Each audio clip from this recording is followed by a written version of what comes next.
এইবিলাক অভাৱ অভিযোগ প্ৰত্যেকখন হাইস্কুল হায়াৰ ছেকেণ্ডাৰী স্কুলবিলাকত আছে, LP ME স্কুলবিলাকত আছে। আৰু এইবিলাক আমাৰ মানে শিক্ষকৰ অভাৱ, ইয়াৰ ফলতে ছাত্ৰ ছাত্ৰীসকলে উচিত শিক্ষা লাভ কৰাৰ পৰা বঞ্চিত হৈছে। আমাৰ ৰিজাল্ট যিমানখিনি ভাল হ'ব লাগে সেইখিনি ভাল হোৱাৰ যিটো লাইন, যিমানখিনি ভাল হ'ব লাগে সেই লাইনটো আমি টাচ কৰিব নোৱাৰাৰ মূল কাৰণটো নাম্বাৰ 1 সেইটোৱেই বুলি মই ক'ব খোজোঁ। কাৰণ স্কুলত যদি শিক্ষকে যদি নাথাকে কোনে শিকাব, কোনে পাঠদান কৰিব?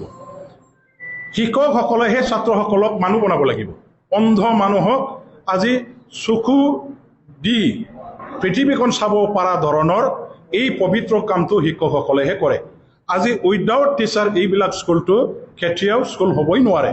গতিকে এইবিলাক আমাৰ শ্বৰ্টেজটো, এইবিলাক আমাৰ শিক্ষকৰ অভাৱটো পূৰণ কৰিবৰ কাৰণে GT PGTৰ আমাৰ ইণ্টাৰভিউৰ প্ৰক্ৰিয়া ইতিমধ্যে আৰম্ভ হৈছে।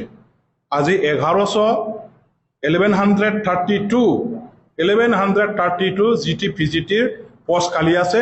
এই পোষ্ট খালীবিলাক পূৰণ কৰিবৰ কাৰণে এটা ফাইল মুভমেণ্ট কৰা হৈছিল আৰু এই ফাইলত ইতিমধ্যে মই এপ্ৰুভাল দি ডাইৰেক্টৰ অফিচলৈকে এডভাৰটাইজমেণ্ট দিবৰ কাৰণে পঠিয়াই দিয়া হ'ল।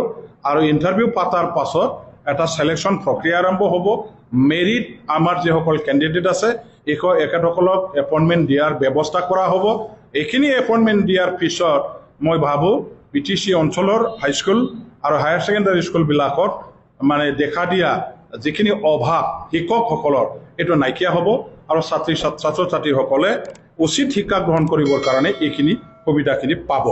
গতিকে এইখিনি কৰা হ'ল। এতিয়া আকৌ আমি সকলোৱে জানো যে যদি মানে কি কয় শৈক্ষিক দিশত যদি কাম কৰিব বিচাৰে, এজন শিক্ষক হিচাপে যদি কাম কৰিব বিচাৰে, তেনেহ'লে হাইস্কুল হায়াৰ ছেকেণ্ডাৰী কলেজবিলাকত গ'লে আপুনি BEdটো লাগিবই। BEd, এতিয়া BEd কলেজ আমাৰ বহুত অভাৱ আছে। আকৌ গভৰ্ণমেণ্টৰ ফালৰ পৰা, ষ্টেট গভৰ্ণমেণ্টৰ ফালৰ পৰা BEd কলেজ এতিয়া আৰু নক'লে। আমি ইয়াৰ কাৰণে BTC অঞ্চলত দেখা দিয়া যিটো BEd কলেজৰ অভাৱ, BEd পঢ়িব পৰা ছাত্ৰ ছাত্ৰীসকলৰ যিটো আকাংক্ষা, অনুষ্ঠান নথকাৰ কাৰণে আজি তাৰিখে যে পঢ়িব পৰা নাই, আৰু সেইটো পঢ়িব নোৱাৰিলে, সেইটো কোৱালিফিকেশ্যন নাথাকিলে আপুনি টিচাৰ হ'ব নোৱাৰে যিহেতু, আৰু টিচাৰটো হ'বই লাগিব।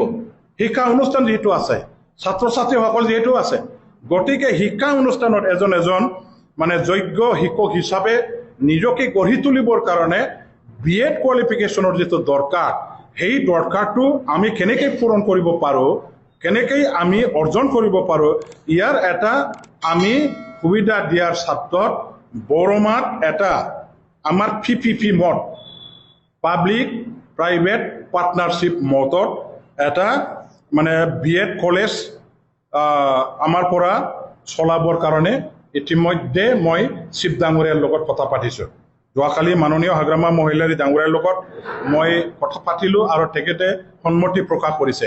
যেহেতু ইনফ্ৰাষ্ট্ৰাকচাৰ বৰমাত BEd কলেজ চৰকাৰীভাৱে খুলিবৰ কাৰণে কেতিয়াবাই নিৰ্মাণ কৰা, আজি 10 বছৰ ধৰি পৰি আছে সেই আন্তঃগাঁথনিটো, তাত কিন্তু এতিয়া আৰু BEd কলেজ গভৰ্ণমেণ্টে নক'লে যিহেতু আশা কৰি একো লাভ নাই।